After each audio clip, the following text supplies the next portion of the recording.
GBNews.com. It's the biggest cash prize we've given away to date. An incredible £20,000 that you could use however you like. And because it's totally tax-free, every single penny will be in your bank account to do whatever you like with. £20,000 in tax-free cash really could be yours this summer. Hurry, you've got to be in it to win it. For another chance to win £20,000 in tax-free cash, text PRIZE to 63232. Text costs £2 plus one standard network rate message.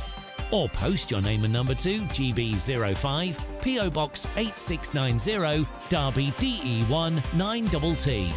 UK only. Entrance must be 18 or over. Lines close at 5 p.m. on the 31st of May. Full terms and privacy notice at gbnews.com/win. Please check the closing time if listening or watching on demand. Good luck. GB News is Britain's election channel. And when the big stories break, we're tackling them on Britain's newsroom. When we disagree, and we disagree a lot, it's even livelier than normal. We don't disagree that much. We do. His comedy, though, is revolting. I knew her, unlike you. That explains Beverly Turner's temperament. It's a bit frosty in here, isn't it? He'll have one of me one day. Yeah, for dartball practice. Britain's newsroom on GB News. Weekdays, 9:30 a.m. GB News, the People's Channel, Britain's news channel. 2024, a battleground year. The year the nation decides. As the parties gear up their campaigns for the next general election. Who will be left standing when the British people make one of the biggest decisions of their lives? Who will rise? And who will fall? Let's find out together. For every moment, the highs, the lows, the twists and turns. We'll be with you for every step of this journey. In 2024, GB News is Britain's election channel.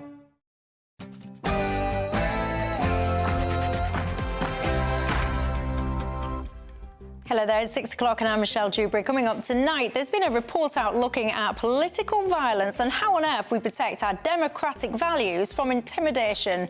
You tell me, how on earth do you think we can achieve that? And according to Angela Rayner, she says, never mind the houses, what we need is brand new towns. Do you agree with that or not?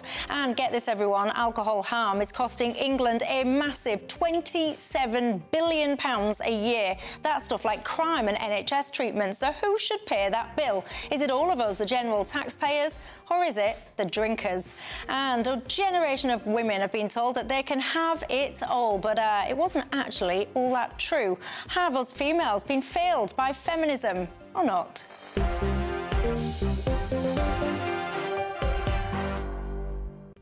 We've got all that to come and more before 7. But before we get stuck in, let's cross live for tonight's latest news headlines.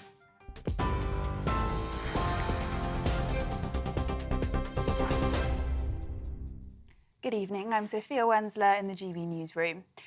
A 73-year-old British man has died after an aircraft was hit by severe turbulence on a flight from London Heathrow to Singapore. The plane was forced to make an emergency landing in Bangkok. Airport officials believe the man may have suffered a heart attack. More than 50 people were hurt, 7 of them critically, after sustaining head injuries. Singapore Airlines confirmed there were 18 crew and 211 passengers on board, 47 of which were from the United Kingdom. The Prime Minister has addressed the issue of illegal migration during a visit to Austria. Rishi Sunak says EU countries are starting to recognise places like Rwanda are essential in tackling the problem, with 15 states calling on the European Commission to tighten migration policy. Speaking exclusively to GB News, the Prime Minister says the numbers prove progress is being made in stopping small boats and thousands of illegal migrants are being returned to other countries. The numbers are down by around a third. They were down by around a third last calendar year as well. So we are making progress. And just this year, in fact, we have returned 10,000 people back to other countries. That's 2,000 people more than we did last year. So that shows the progress we're making. And including within that are 1,700 foreign national offenders. Again, 400 more than last year. So yes, we are making progress. Of course, there's more to do. I've been very clear that I won't stop until we have stopped the boats. Meanwhile, the former Immigration Minister has criticised the Foreign Secretary for his apparent stance on controlling migration. I preferred the former version of David Cameron when he was Prime Minister, and he set our manifesto at reducing legal migration to the tens of thousands, and along with Nick Clegg, he scrapped the graduate route. So I'm disappointed if he's now campaigning to stop us from controlling migration and reducing the number of students coming into the country in this way. Government documents have revealed that people living with HIV as a result of the infected blood scandal could receive more than £2 million in compensation. It comes as interim compensation payments of £210,000 will be given to infected blood victims for the most urgent cases while the final scheme becomes operational. Cabinet Minister John Glenn told Parliament the initial payment will be given to people living with the effects of contaminated blood within 90 days starting in the summer. Since the 1970s, 30,000 people were infected with HIV and hepatitis through contaminated blood products and transfusions. Around 3,000 have since died. In other news, a woman has died after a dog attack in a house in East London, with police seizing 2 XL bullies from the property. The Metropolitan Police says the victim was in her 50s and the incident happened yesterday. Officers say she was pronounced dead at the scene and the 2 registered dogs were seized after being contained in a room. From February the 1st, it became a criminal offence to own the XL bully breed in England and Wales without an exemption certificate. And the High Court has ruled that the regulations which lowered the threshold for police intervening in protests were unlawful. Civil liberties group Liberty brought legal action against the Home Office over protest regulations last year. The government measures lowered the threshold for what is considered serious disruption to community life. They also allowed police officers to take into account any relevant cumulative disruption of repeated protests. In today's ruling, 2 judges ruled for the group, finding the Home Office acted outside of its powers. And the High Court has ruled that Prince Harry cannot broaden legal action against News Group newspapers to include allegations against Rupert Murdoch. A judge has ruled the allegations against Mr Murdoch should not be allowed to be taken to trial, stating they added nothing material to the case. News Group newspapers is accused of unlawful information gathering on Prince Harry since the age of 9, which it denies. And for the latest stories, sign up to GB News Alerts by scanning the QR code on your screen or go to gbnews.com/alerts. Now it's back to Michelle.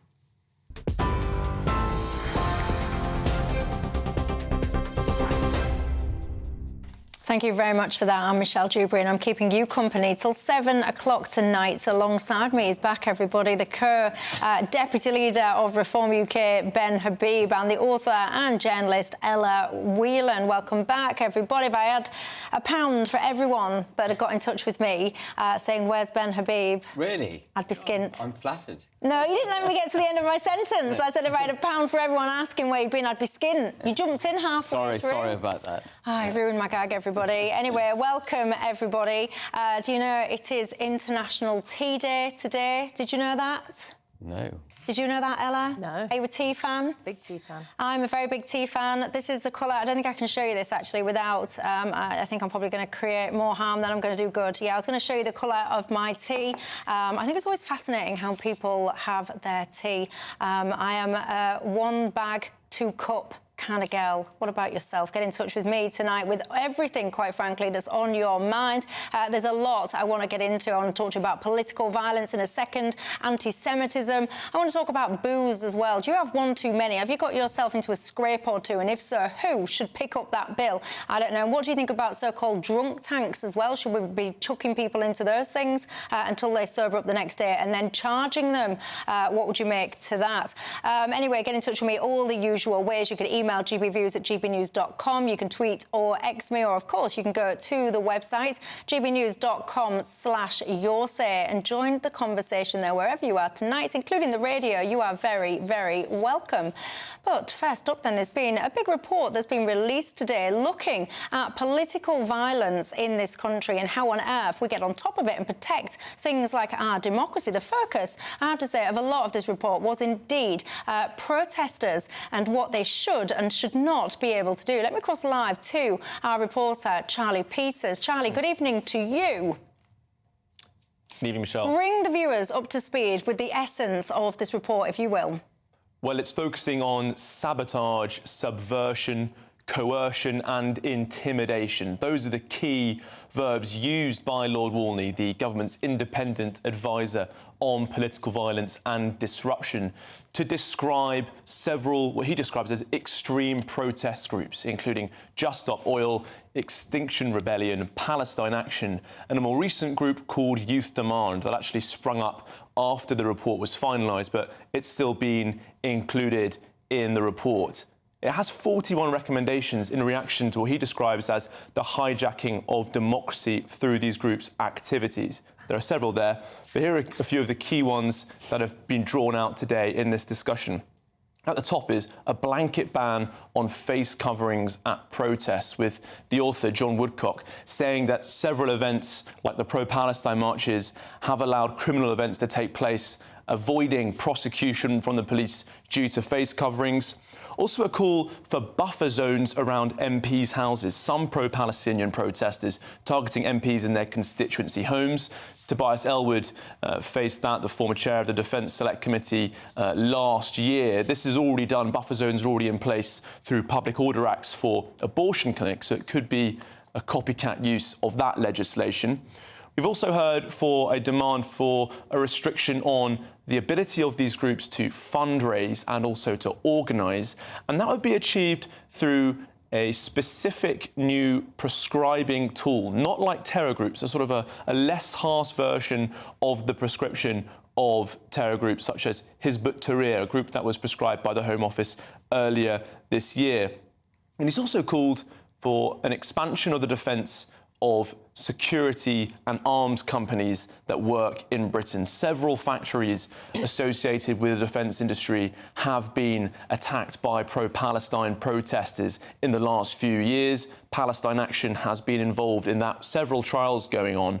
But John Woodcock, the independent advisor here, saying that those trials are insufficient. Criminal charges haven't worked because more and more of these protests are taking place. And what's been the response from those groups? Well, Just Stop Oil said it was shameful that Lord Woodcock was selected to do this report in the first place. Palestine Action also rejected the report, and Extinction Rebellion put out a similar message. We haven't heard from Youth Demand. They're a spin-off of Just Stop Oil and also aligned with Palestine Action to target the Ministry of Defence last month, spraying the building with red paint. James Cleverly said that he will carefully consider the recommendations in his role as Home Secretary. And the Prime Minister, Rishi Sunak, has also written in the report saying that he will consider them as well. It's 300 pages, hundreds of thousands of words, 3 years in the making. We'll see if any of those recommendations make it into law. Indeed, and there you go, everyone at home, some bedtime reading for you. Get yourself across it all. For now, Charlie Peters, thank you for that update. I'm very tough on law and order, I am, Ben Habib, and by the way, people have absolutely missed you.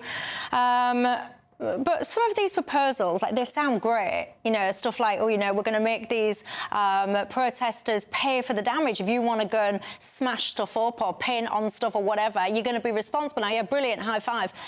But then actually, when it comes to trying to police these and enact some of these things, I'm not sure how practical some of this stuff would be. But what was your kind of key takeaways from this today? Well, my starting point is, you know, why do we need more legislation, more authority granted to the police in order to do a job which was perfectly capable of being discharged over the last few decades? It's only recently that we've had these issues emerging at protests. And I do think, by the way, it is what Suella Braverman defines as Lasset, you know, left anarchist, single-issue terrorists that have really promoted this kind of this form of protest, causing this knee-jerk reaction. And I think what the government needs Single issue? I've got to say, I feel like it's completely the opposite. Well, it's I like Just Stop Oil, Extinction Rebellion. Yeah, they start off campaigning about this stuff, and then I'm sure that many of these people kind of go, oh, the next bandwagon is this cause or that's cause. They're not single issue. They're almost like rent-a-mob. But they'll go out and march on a single issue or protest on a single issue, and then they'll morph into you know, pro-Palestine marches at some point, no doubt. But I think the real issue here is what has gone wrong with British society? How is it that we've gone from a society that was, you know, generally harmonious? Of course, we've had riots in the past, but we're not without riots. But gone to a position where we're now, you know, asking for extra surveillance, extra powers for the police, new laws to define stuff that should already, and in my view, largely been defined already. And I think it's because we have had this very large influx of immigration. We've had an agenda promoted by government of ESG,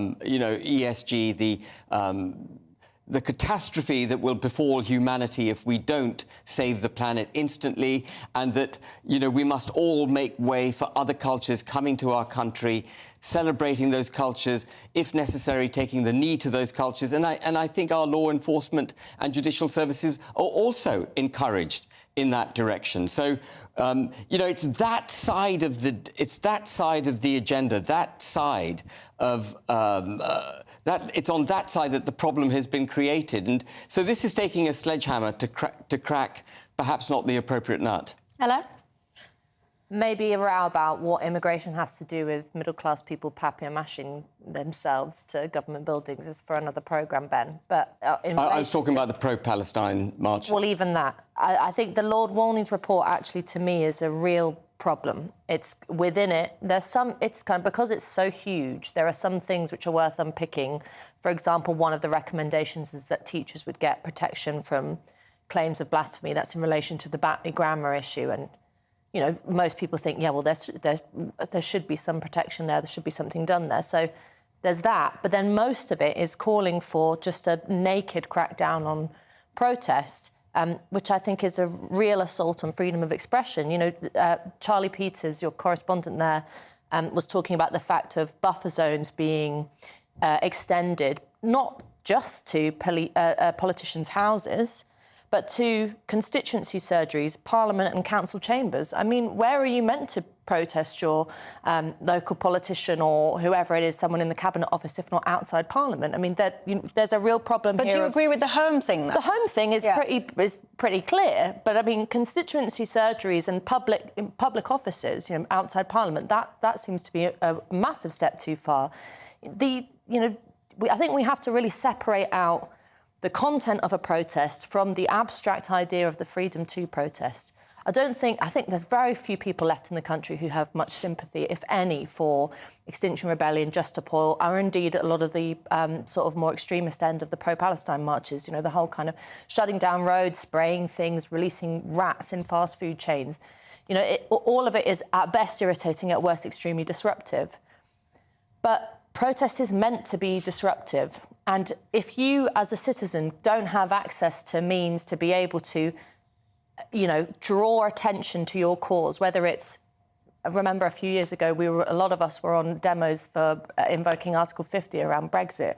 The cause that you think is really important. If you can't express that freely in a supposedly free and democratic society, that's a problem. And I think this government is trying to look like it's doing something in relation to, in particular, the pro-Palestine marches by just throwing law at everything, creating new legislation, saying we'll just crack down further, when in fact there's plenty on legislative books that can already be used to deal with some of the nasty behaviour that we see on some of these marches, violent behaviour, intimidation, harassment. There's laws already there for that.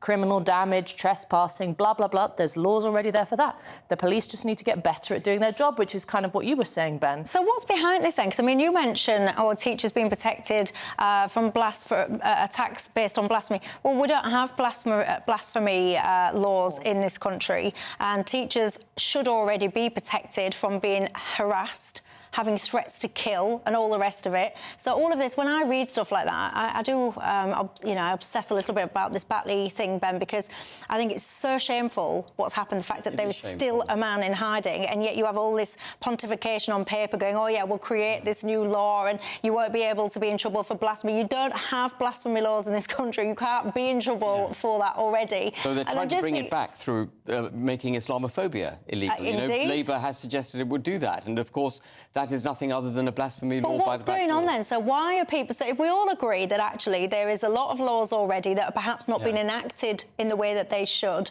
What is going on? What is the driving force here? Because I mean, where Ella and I clearly disagree is on the causes of why we've ended up here. And I do think there has been a change in the way our society is functioning and the way it protests and the extremities used by people to protest, in large part, I believe, because they've been indulged with a regulatory framework that almost gives them the protection for it. Because the government, through business, through institutions, education establishments, is promoting an agenda of climate emergency. We must reach net zero by 2050. The planet's going to burn up. So Extinction Rebellion, Just Stop Oil, they're emboldened. And similarly, and I do think immigration is an issue, and if anyone shuts themselves off to the extreme damage being done to our society through multiculturalism and the promotion of diversity, equality and inclusion, which, as I've said many times, is actually division, inequality and exclusion, the promotion of minorities over and above and to the detriment, if necessary, of the majority. If you turn your back on that, you are turning your back on the root causes of why we've got real civil strife emerging in the UK. All you need to do, by the way, to determine how it is we're going to move forward in our trajectory is look across the channel, look at what's happening in France. It is turning into a police state with ever more draconian laws of the type that we've just discussed, more police brutality, but no end to their interethnic problems. And the, a year ago, France went up in flames because a 17-year-old Algerian was shot in Paris. Which is... and you've got to face up to the causes of these problems. Absolutely, I'd 100% agree with that. And I think France is a really good example of looking at where sort of crackdowns from authorities, whether it's the police or government officials instituting new laws, doesn't work. It doesn't... I think part of the problem with this government is it thinks that all it has to do is ban things, in particular in relation to the pro-Palestine marches, the issue of anti-Semitism. But what do you think the root cause is, Ella? In relation to anti-Semitism, it's a kind of contemporary people think of anti-Semitism as being sort of, exactly like the 1930s. It's sort of far right, or there's an easy explanation for it. But today, it's sort of a heady mix of identity politics from, in particular, the left, which has, you've got this ridiculous situation, which you've got, queers for Palestine and things like that, where you have this sort of myopic view of what identity politics means, and that allows, the argument that Jews are white and therefore they have white privilege. There's that. Then there's the a growing issue of Islamism, which is pretty much just nakedly Jews should die, is just outright sort of genocidal. But do you agree Jews. all of this? And then you have a lasting, lasting sort of vestiges of right-wing anti-Semitism, and all that comes together and creates this quite complicated mix. I'm not disagreeing with you on the immigration thing, but I think the question of how we deal with anti-Semitism cannot be to just simply ban and to crack down on protests, which will have ramifications for us all for a long time. Well, these things aren't going to get taken back off the statute book. Well, let's try and answer that question, because I bet you've got some thoughts on that at home. How do you think we do tackle anti-Semitism? Michael Gove, he's been speaking out about that. I'll play you a clip after the break and we'll look at that. And also Angela Rayner, she's been speaking out today. She says basically, never mind housing, what we need to create next, everybody, is essentially many more new towns. Do you agree with that? And would you want a brand new town, I don't know, popping up at the end of your street? Give me your thoughts and I'll see you in 2.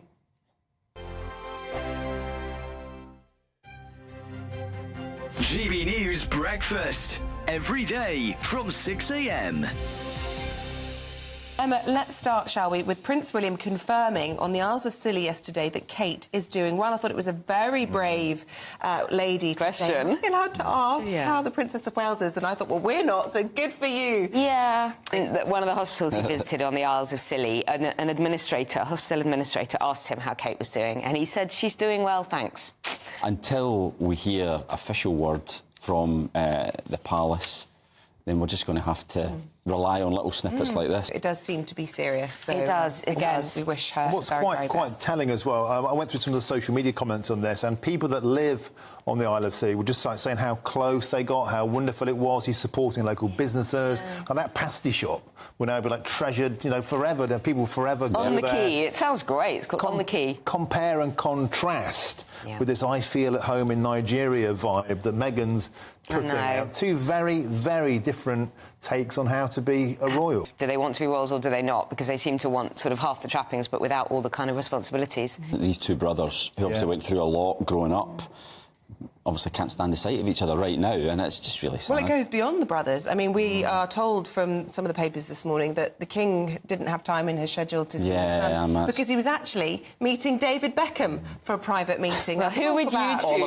mean, I know who I'd choose. about priorities. But, you know, you surely, I mean, you could just pop in as well. I reckon that Harry and Bex are pals, probably. So what's gone on there, and will they ever be able to repair things? And they really were so close. I mean, when you compare the Buckingham Palace garden party, a couple of miles down the road, literally Harry was at Westminster or wherever it was. It wasn't far.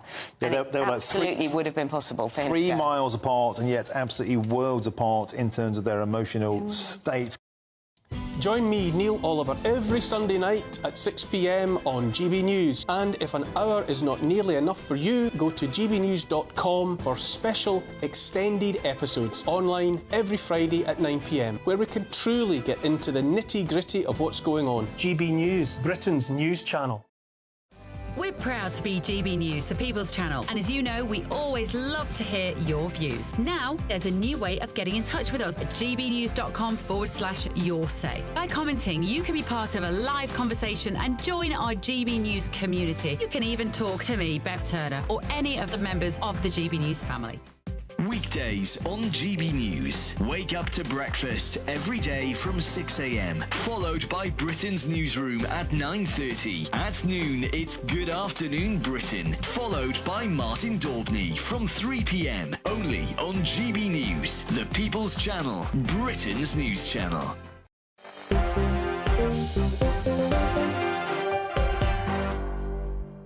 Hi there, I'm Michelle Dewberry and I'm with you till 7 o'clock tonight alongside with the co-deputy leader of Reform UK, Ben Habib, and the author and journalist Ella Whelan. We were talking before the break about anti-Semitism. I can tell you now, Michael Gove, he's been speaking out this morning about that very subject. Listen. We know now that it is genuinely dangerous for people to be openly, clearly, proudly Jewish near these marches. At a time when we're all encouraged to be our whole authentic selves, to celebrate our identity, to be out and proud. There is only one group told that they, and they alone, can only be tolerated on terms set by others: Jews. Indeed, he says the UK risks descending into darkness of anti-Semitism. We were trying to get to the bottom of this then. How do you get to the root of it all? What do you think to what Michael Michael say? clearly hasn't got a grasp of the problem, has he? Because he talks about celebrating one's identity and being out and proud, which is all fine, absolutely. If you're gay, you shouldn't feel constrained in any way whatsoever.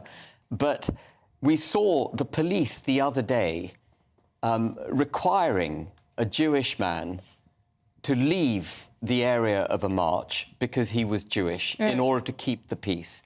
So this wasn't a far-left group or a far-right group having a go at this Jewish gentleman. It was the police. And this is what I mean about the regulatory framework.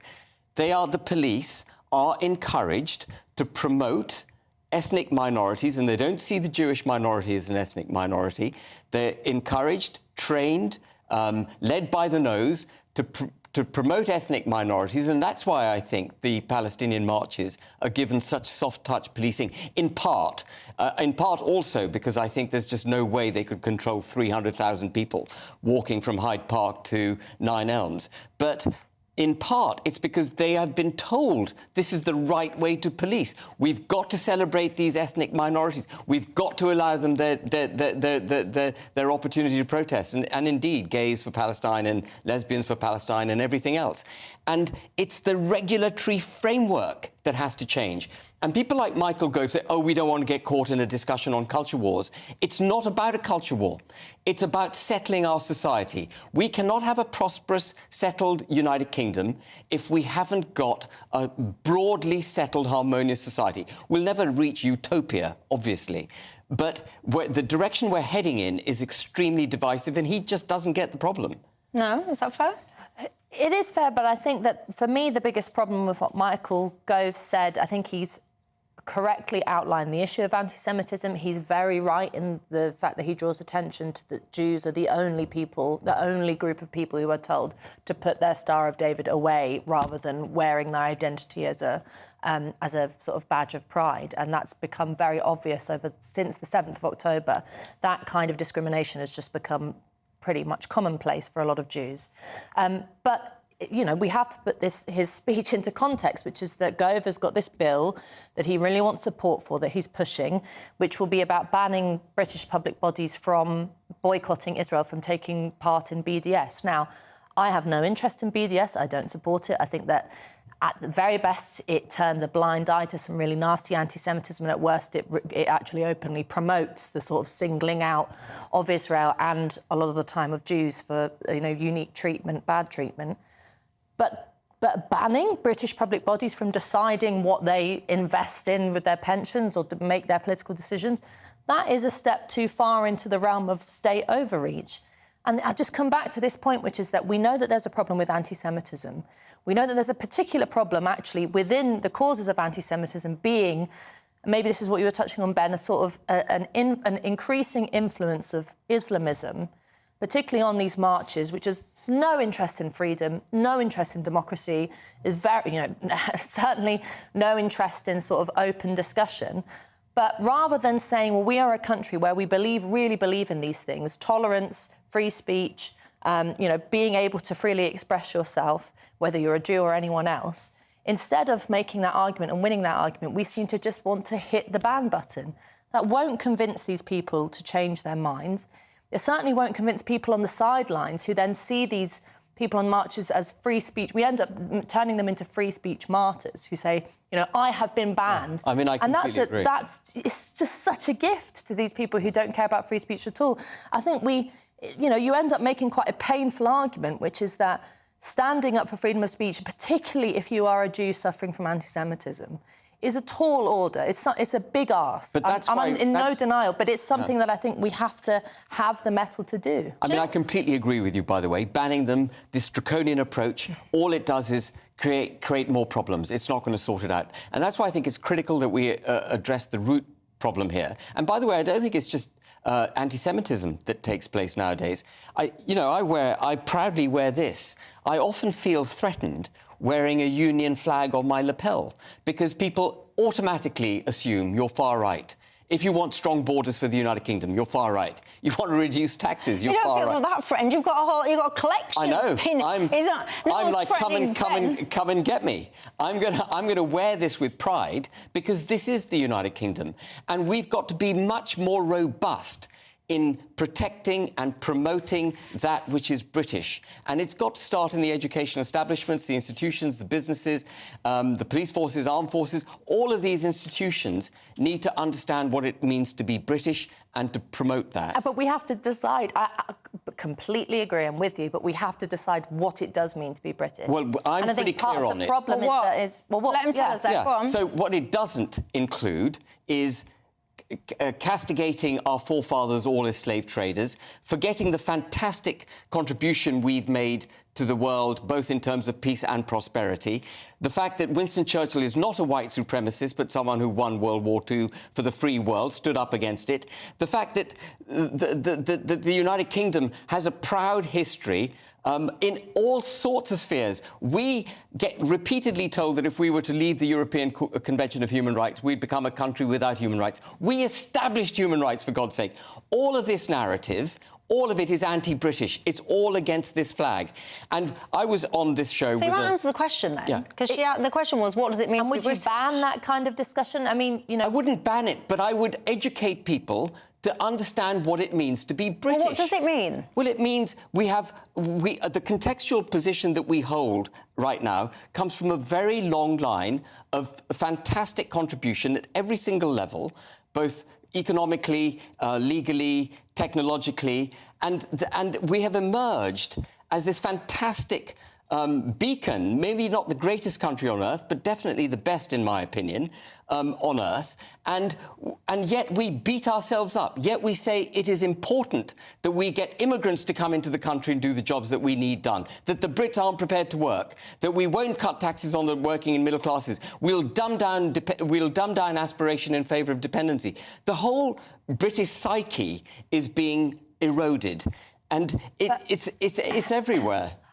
I don't want to be cruel, Ben, but you still haven't said what it is a set of British values would be. Well, I think I have. No, you said what you don't like about the current slagging off of Britain, and I think most people would have. Yeah, but if you can reverse the current slagging off, you'll get to where I need you to be. No, but you can't just say. Well, you can't have an Archbishop of Canterbury putting £1 billion aside for £1 billion aside for slave reparations, because what that is signalling, Ella, what that is signalling is that this country has to hang its head in shame. Yes, and I'm not ashamed. No. Yeah. Let's respond to you, then. So you shouldn't be. I think that a lot of that, whether it's the National Trust or anything else, sort of beating themselves about the past, doesn't help anyone. I also wouldn't want to be in a position where we are forced to be proud of our country in a way that's artificial. I think that, there should be some nuance there. I mean, there's plenty that this country has done. I'm Irish. There's plenty that this country has done that I will never be proud of and I'm still remain very angry about.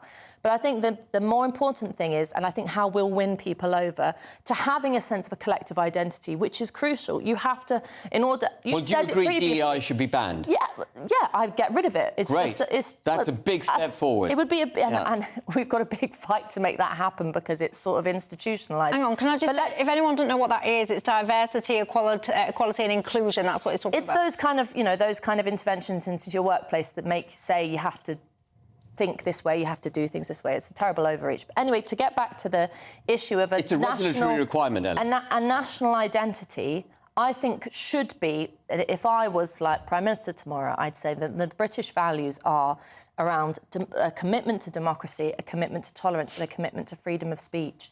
And if you have that bedrock of society, if you have that idea that we all agree that this is something that we hold dear and should defend, then you can have debates about decolonisation and British history. You can have discussions about whatever aspect of the country, but you always agree that bedrock of tolerance and do you believe in strong borders? Is there?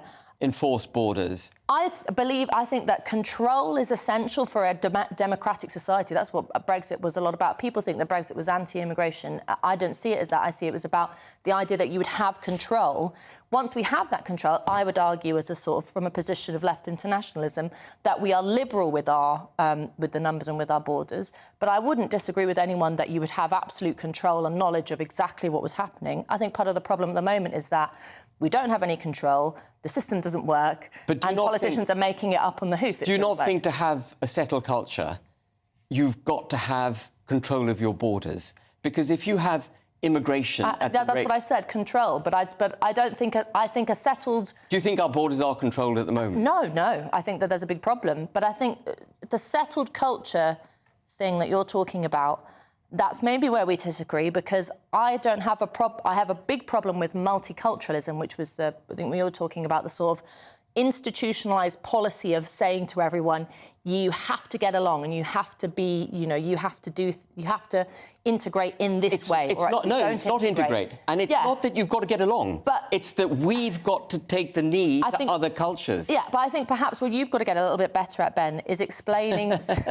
I'm going into teacher mum mode, is because I think this is where people are not being won over, is the distinction between control and a sense of national identity and, an idea of what it means to be British that doesn't slip into saying there can't be any kind of difference or there can't be any kind of other cultures. And, I want to live in a world where we all there's lots of difference and whatever, but we have a sense of what it means to be a citizen of this country and the responsibilities and rights that you're afforded as a citizen. I can hear you at home. You will be yelling at your screens. And I want to know, do you have a succinct way of articulating what does it mean to be British? If you do, I'm going to be reading some of those out when I come back from the break. There's a lot I need to get through before the end of the programme. Don't go anywhere. I'll see you in 2.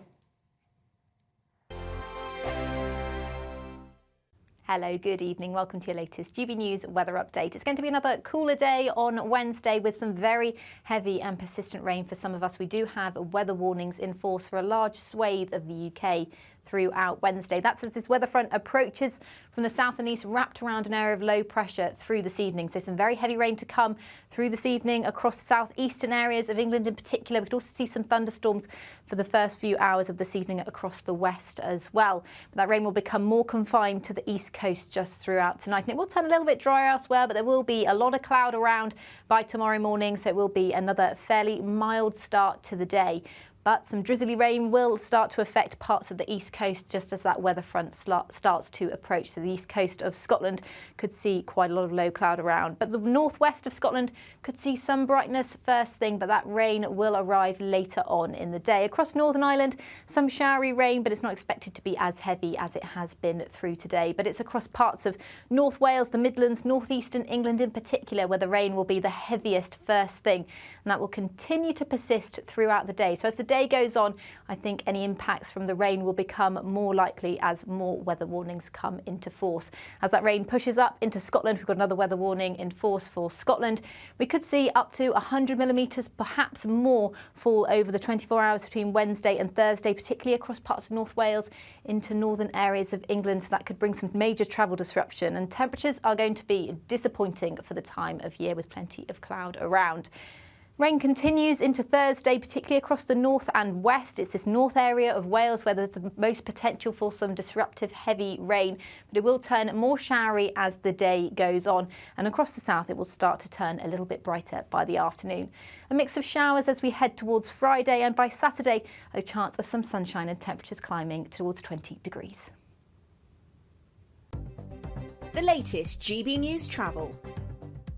Good evening, my name is Johnny Ratner with the latest on the M1 heading southwest of Belfast. The outside lanes coned off from junction 2 to 3 past the scene of an accident, causing queues back onto the A12 to the M3 interchange and back along the A55 Balmoral Avenue.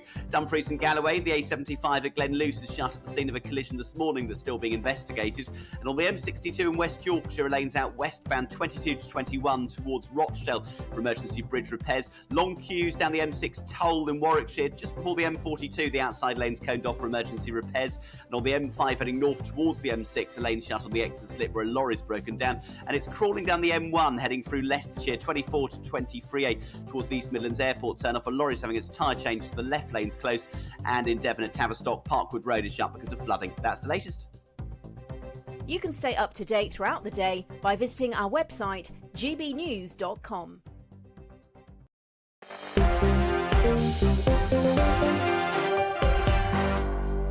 Hi there, I'm Michelle Dewberry with you till 7. Ella Whelan and Ben Habib remain alongside me. We've just been trying to get to the bottom of what it means to be British. Alan says being British is being proud of our flag, our culture, our freedom of speech and our border control. Well, there's not much of the latter going on, I've got to say there, Alan.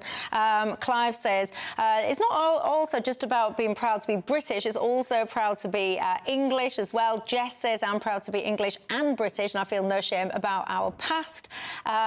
Adrian says being British means protecting our borders and totally stopping the boats arriving. I'm not really sure that we're getting to the nuts and bolts of what actually being British means. I think it perhaps, is it hard to define? Get in touch and tell me your thoughts though, because I want to bring you in more on that last conversation, but I also want to talk to you about housing. Angela Rayner, she's been speaking out about that one. Listen to what she had to say. Not for the first time, we're taking inspiration from that 1945 Labour government that built homes for heroes of the ruins of war. In that spirit of Clement Attlee, our approach to house building will be both proactive and strategic. As Secretary of State, I will empower our regional and local leaders to deliver as Labour councils and mayors do in West Yorkshire. Together, we can build beautiful new settlements right across the UK. I don't know what's going on, everybody, but I was listening to that. I was nodding along because I actually do think that one of the biggest problems we've got at the moment is people being able to afford decent quality homes, the workers, the grafters. It's an absolute struggle, isn't it? Anyway, Ben Habib was laughing through that speech there. Why? Angela's got it... Sounds like I've got all the answers. And she's got it wrong, hasn't she? Because post-World War II, the reason there was a massive building spree was because building regulations and planning regulations were both relaxed in order to make way for a huge building programme to rehouse people who had been bombed out of their homes. And we needed those homes, but we did it through deregulation. The Labour Party, under Tony Blair and then Gordon Brown, made planning and building regs an absolute nightmare. And it's become even worse as a result of the drive to net zero, because now every building has to be effectively net zero compliant, an energy performance certificate rating of at least C by 2027, B by 2030. All of this is heaping cost on the creation of new housing. So if she thinks she's coming into office, the Labour Party, who created these problems in the first place, who are completely net zero nutcases, and they're going to come in and they're going to liberate the development of new housing, she hasn't got a clue. What the government absolutely needs to do is deregulate planning, deregulate building regs, make brownfield development and redevelopment much more cost-effective than greenfield development, and encourage the reusing of existing stock. There is lots of vacant housing in the United Kingdom already. There's loads, actually. And I don't think people actually realise just how much of that stuff there is. Ella Whelan, where are you on it? Well, I agree with the scepticism of Labour's inability to tackle the planning issue. To be fair to them, they have, I think I remember Wes Streeting and some others acknowledging the fact that the current UK housing planning, laws and permissions and all of that are stifle any house building. So they're open to that conversation. You would hope that pressure, having them in government, they'd do something about that. We remain to see whether or not, and I share your scepticism. But in the abstract, let's think about the idea of building not just a few housing developments around the outskirts of towns, but whole new towns. This is her announcement. The idea of new Milton Keynes everywhere. I just think that's a fantastic idea. I think that you have to have the... Stop laughing at it. He's sitting laughing away. But this is, because we don't just need housing, we need the infrastructure of neighbourhoods and of, areas where people live in order to make quality of life good, for people to have an enjoyable lifestyle, to have the things that are nearby that they need, the shops, the parks, the access to jobs, the sort of community feel. All of that needs to happen, and that can happen if you have a grand project of building not just houses but of towns. I think we've got to be just absolutely hardline on this, which is that take no nonsense from any NIMBYs anymore. You mentioned at the top of the programme, Michelle, how would you feel if this sprung up at the end of your street? I think we've got to get a lot harder on people who it's particularly an issue in the South. A lot of Conservative voters who are very NIMBY-ish. I think we've got to be... So you buy a house, it's your house, you've saved up, it's your home, you've got a nice little lookout over, I don't know, whatever, a field or whatever. And now all of a sudden they propose building this monstrosity, this massive tower block not far away from your kitchen window. And you're going, well, hang on a second, that's not the deal, that's not what I bought. And they're just going to go, tough luck. Now you've got your tower block. You won't be cool with that, Ella. Come on now. I think that politically we have to prioritise the building of houses over people's views out of their kitchen window. Yeah. I do think we've got to be hardline about that. And to be fair, what Rayner has said is that they're going to institute this new towns code, will demand practical design. I need to push you, Ella. If you bought a nice detached house, I don't know, in the little quiet cul-de-sac, you've got these little kids and you have these dreams that they're going to play out on this street, and it's a quiet little area, that's why you buy your home. It's next to this little school, whatever. Then all of a sudden they decide that they're going to knock down whatever it is, some empty factory in the background, and now they're going to build this sprawling new town. So now your quiet little cul-de-sac that was nice and safe for your kids, it is no longer now, because now you live on a through road to this massive new town. Would you honestly be cool with that? I might be aggrieved about it, but I don't think I should have the right to stop it. But because otherwise, this is what's happened. This is just, sorry, Ben, I'll shut up now. But this is what's been happening. You've got NIMBY behaviour stopping house building. Oh, I'd be there with my placard.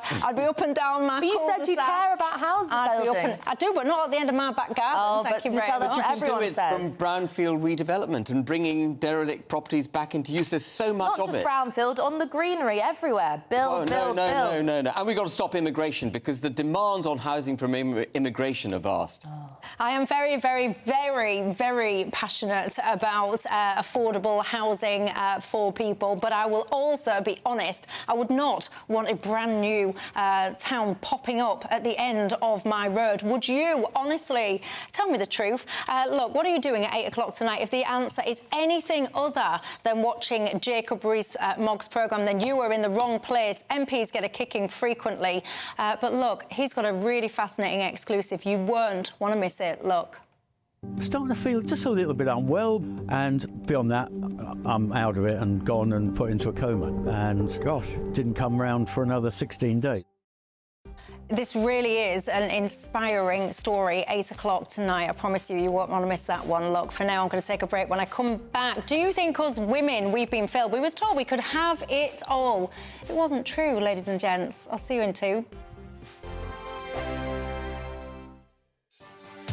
Martin Daubney, weekdays from 3 p.m. 2,000 football banning orders have been issued to England fans ahead of this summer's Euro 2024 tournament in Germany. But authorities think that more than 300,000 England supporters could go to Germany, with Scotland fans, of course, also expected to travel in huge numbers. Well, I'm joined now by GBNews' home and security editor, Mark White. Mark, welcome to the show. So you went to a press briefing this morning. As I understand, the authorities are gearing up to tackle what they see as a huge wave of potential hooliganism at the tournament. What's the latest? Well, they're certainly not saying they're expecting hooliganism, and they are preparing for the worst, of course, if it happens, but hoping for the best. They say that in recent tournaments, England fans and, of course, Scotland fans have been pretty well behaved, but there will be very significant numbers attending that tournament, which gets underway in just over 5 weeks' time. That first match is Scotland taking on Germany in Munich, and of course just 2 days later it's England against Serbia near Dortmund. So 300,000 England fans alone they're expecting, because it's so accessible. I spoke earlier to Chief Constable Mark Roberts, who is the national lead for football policing. This is what he told me. Positive, you know, England fans got a great record at recent tournaments. We know when any number of that people will travel, there's always potential for issues, but I think the German authorities are really well prepared. And I think one of the positives, particularly thinking about our fans, Germany's a beer drinking culture, so the police are well aware of dealing with people in the nighttime economy. They deal with plenty of big festivals, so I think we're going to a place that is well suited to work with us to keep everyone safe and make sure there's no issues. Join me, Camilla Tominey, every Sunday at 9:30 when I'll be interviewing the key players in British politics and taking them to task. This report basically says that he's not fit to stand trial. With an upcoming election looming over Westminster, now is the time for clear, honest answers. I agree. And that's precisely what I'll get. Is he indecisive? Incompetent? That's the Camilla Tominey Show at 9:30 every Sunday on GB News, the People's Channel, Britain's election channel. We're GB News, and we come from a proud tradition of British journalism. That's why I'm so excited to be here. It's something so new. The first news channel to be launched in Britain in over 30 years. Launched to represent the views of the British people. To go where other broadcasters refuse to go. How did you find out about the story in the first place? Launched with one aim. To be the fearless champion of Britain. It's an absolutely fantastic atmosphere here. This is GB News. The People's Channel. GB News, Britain's news channel.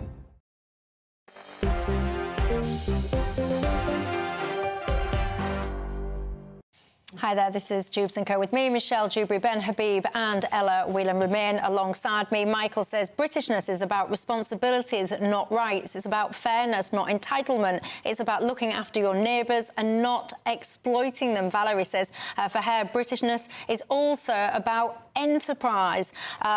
Philip says being British means you respect all and you pay your tax without complaining and you say thank you. Well, thank you for your thoughts. An article stopped me in my tracks today. It was long story short, suggesting that there's a lot of women now who have ended up in their 50s. Yes, they're fantastic career women, but they are alone. They have no husband. They have no children. It sparked up a conversation about whether or not feminism has failed a generation. Ella, your thoughts?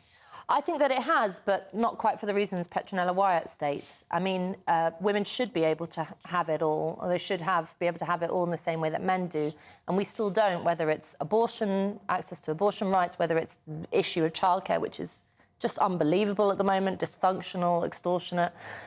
All these issues haven't been solved by feminism, which has over the last sort of 20, 30 years pretty much been about a kind of professional middle-class girls' clubs, smashing ceilings, CEOs, boardrooms, things that don't matter to the vast majority of normal, sensible women out there.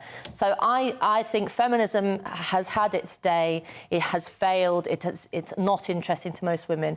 But a women's liberation movement, which looked at what women actually want and need, is, I think, more necessary than ever, and I would fly my flag with that, but leave the F word behind. So you wouldn't describe yourself as a feminist either? No, I'm a women's libber.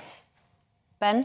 Well, I think it was necessary to have a form of progressive discrimination in favour of women coming out of the 19th century into the 20th century, and for most part of the 20th century. But I think we have now probably got to a point where, just like with all other things, we've got to shelve progressive discrimination, shelve the, therefore, promotion of women over and above, and if necessary, to the detriment of men, and just head towards everyone is equal. You know, women have come a long way. I certainly am not aware of anyone in my work environment or around me that is in any way discriminatory towards women. I'm not aware of it. So the need for feminism, I think, is greatly diminished. I'm not saying there aren't prejudiced people around. I'm sure there are misogynists. But you don't make a rule for, you know, a very small number of people. And I think we've got to just head towards a more, even when it comes to women, I think we've got to head towards a more sort of level playing field. And I think the way you do that is, the one feminism likes to talk about lots of different issues. You know, in particular, it fixates on the idea that there's lots of sexist men out there who, I mean, there are plenty.